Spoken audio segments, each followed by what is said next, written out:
El pasado sábado 7 de enero ocurrió un lamentable accidente en la línea 3 del metro de la Ciudad de México, entre las estaciones Potrero y La Raza, donde chocaron dos trenes dejando una persona fallecida y muchas más heridas. Tras el choque se esperaba que las autoridades se apoyaran de expertos en infraestructura para la evaluación del sistema de transporte colectivo metro.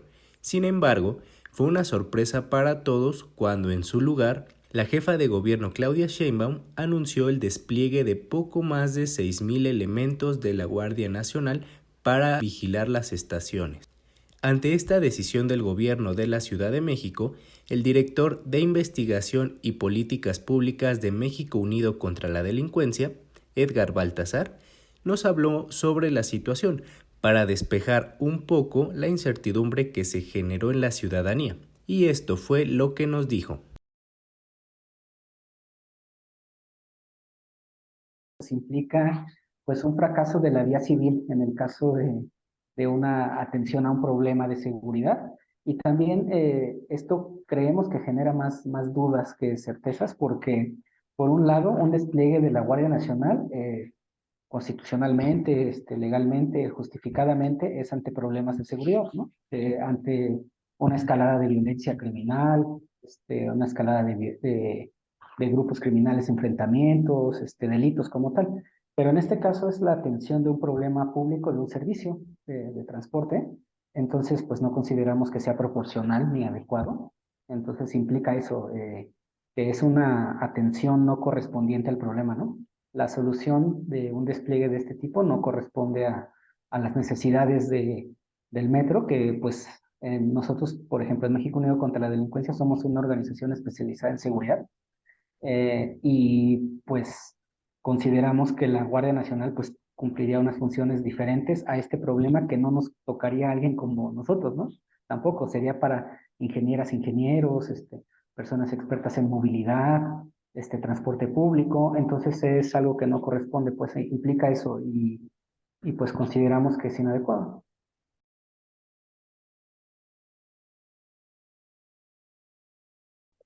Pues es una mala elección. Yo también me pregunto, pues, ¿por qué hubo este despliegue si se supone que, si el objetivo no es, por ejemplo, que vayan ingenieros militares a tratar de dar mantenimiento, sino que son con labores de vigilancia, ¿no? Desarmados ahí en los vagones o en los andenes, en los accesos al metro, se supone que para eso ya existe una institución policial. Para eso ya existe en la Ciudad de México, que dicho sea de paso, es la institución policial más grande del país. Incluso hay países, si tú comparas países centroamericanos, su número de policías es mucho menor que los policías que tenemos en la Ciudad de México. También, obviamente porque somos una ciudad muy poblada, pero proporcionalmente en tasa de policías por habitantes también es el número uno a nivel nacional. Entonces, policías tenemos y especializados también. En la Ciudad de México está la Policía Bancaria Industrial y la Policía Auxiliar, que estaban hasta el día de hoy como responsables de la seguridad en los andenes. También esto eh, sería como un reconocimiento de que pues no confiamos en nuestra policía de la Ciudad de México, no era suficiente. No se supone que para eso está una institución que también se nos había comentado como la Policía Bancaria e Industrial, que era una policía ejemplar y que había tenido un buen desempeño. Entonces, con esto nos están diciendo que es insuficiente y por eso hay que sustituirla o complementarla con este personal militar. Entonces, consideramos que el por qué, desde una perspectiva pues técnica, podría ser un mal diagnóstico de la situación y del problema que no ameritaba una intervención de ese tipo.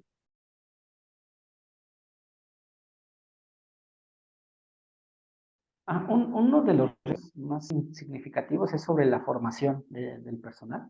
Entonces, recordemos que es una institución relativamente nueva y que la mayor parte de su personal tiene una formación militar, ¿no? Que se han sido asignados de policías militares, la mayor parte de la Sedena, en menor parte de la CEMAR y aún en menor parte quienes son del mundo civil, ¿no?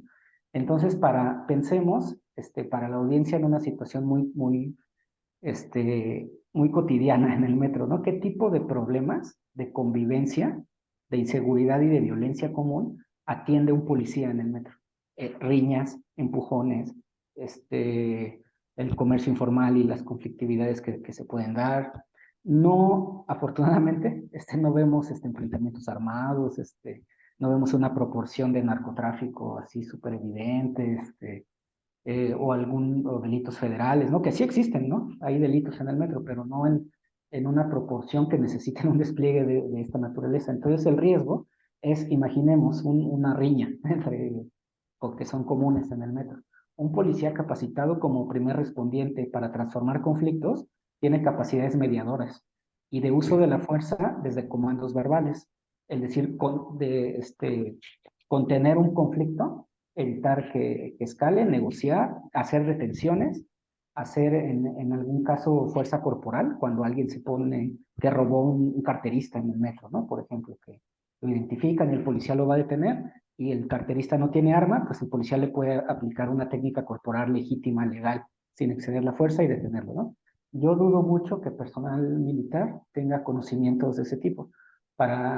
Con una capacitación para identificar las faltas administrativas que se cometen en el metro, hacer una puesta a disposición por alguien que comete un delito común en algún vagón del metro. Entonces, uno de los riesgos es pues que potencialmente podría haber un abuso en el uso de la fuerza por no estar capacitados como policías, ¿no? Porque pensemos nosotros como usuarias y usuarios del metro, ¿cuándo nos acercamos a un policía? Pues en algún caso si somos víctimas de un hurto, o lo más cotidiano es preguntarle direcciones, ¿no?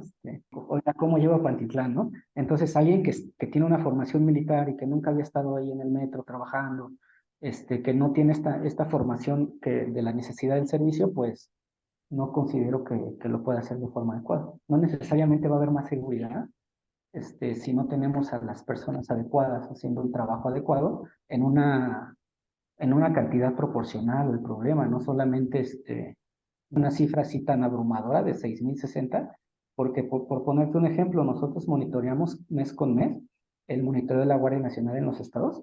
Nos quedamos por ahí de marzo con la cifra del año pasado, con la cifra completa, y te puedo decir que hasta marzo del 2022, en el estado más violento del país, que es Guanajuato, había desplegados un poquito más de 6.000 integrantes de la Guardia Nacional, de acuerdo con nuestra información. Entonces estamos hablando que el mismo número de efectivos de la Guardia que mandaste al estado más violento, es los mismos que mandas al metro de la Ciudad de México. Entonces es totalmente desproporcionado. Hay otros estados que también sufren violencia y que tienen o han tenido mucho menos despliegue de la Guardia Nacional que el metro, ¿no? Entonces, donde haría supuestamente más falta por el tipo de delitos que ocurren. No sé, ponerte el ejemplo de Baja California, que está dentro de los 4 estados con mayor violencia homicida en el país. Ahí estaban en marzo del año pasado 2.200.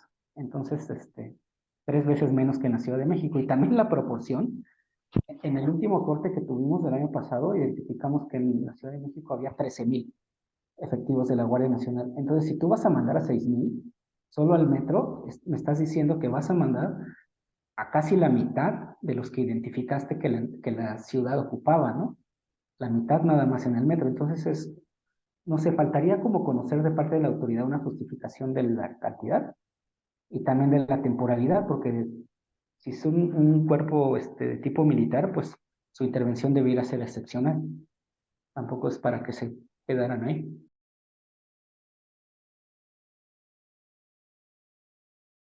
En toda la función, no solo de la Guardia, sino de todas las instituciones armadas en México, las policías, la misma Guardia Nacional. Es una agenda que de hecho en México Unido contra la Delincuencia estamos empezando a adoptar y que queremos promover, que le podemos poner el nombre de supervisión civil de las instituciones de seguridad. La supervisión civil implica convertirse desde la sociedad civil en una especie de policía de la policía. No significa como ser punitivos y castigarles y denunciar necesariamente, pero sí implica tener la mayor transparencia posible y un modelo de supervisión civil, de supervisión externa sobre la función policial, porque la policía tiene un mandato sobre uso de la fuerza, por ejemplo, y es muy importante que nosotros conozcamos contra quién la utiliza y de qué manera. Cuántas ejecuciones extrajudiciales existen, cuántos abusos policiales, de qué tipo, dónde, y tratar de corregirlos. Este tipo de modelos en México son muy incipientes, de alguna manera lo realizan directa e indirectamente, sobre todo las comisiones de derechos humanos en los estados. Se supone que lo deben realizar las unidades de asuntos internos de las propias policías, vigilarse a sí mismas, pero nosotros apostamos más a modelos como existen en otros países, como los ombudsman policiales, las oficinas de quejas, los monitores independientes, los comités de revisión. Por ahí ha habido pocos ejemplos en México, te puedo comentar, hubo alguno en Guerrero hace algunos años, recientemente un programa piloto en la Policía Municipal de Puebla, donde ciudadanos, acompañados por especialistas en seguridad y en policía, revisan, por ejemplo, las quejas que hay contra policías o las investigaciones que hizo la propia policía sobre sí misma con sus unidades, o los mecanismos o las formas de sanción en sus órganos que se dedican a sancionarlos, las comisiones de honor y justicia, consejos de honor.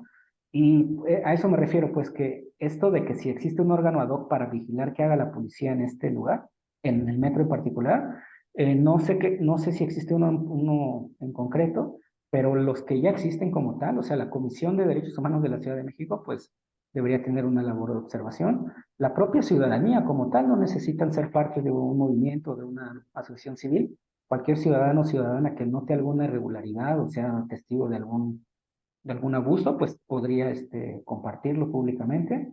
Y de parte de las organizaciones de la sociedad civil, pues hacer nuestra labor cotidiana pues, de hacer este monitoreo o estas, no lo podría llamar supervisión porque eso se implica como cuestiones más técnicas en particular de vigilar a la policía, pero sí esta labor de observación, ¿no? Esperamos que no vaya a ser a perpetuidad y que sea algo excepcional y que pues conozcamos las justificaciones de por qué ese número y apostarle a es que estas opiniones de nosotros no es contra ninguna institución, es a favor de la seguridad y a favor incluso de una institución que consideramos es la que debe mejorar y debe hacerse cargo de la seguridad ahí, que es la policía, ¿no? Entonces, esperaríamos que se vayan los que tienen que hacer otras labores y que se queden y de mejor forma a quienes sí les toca.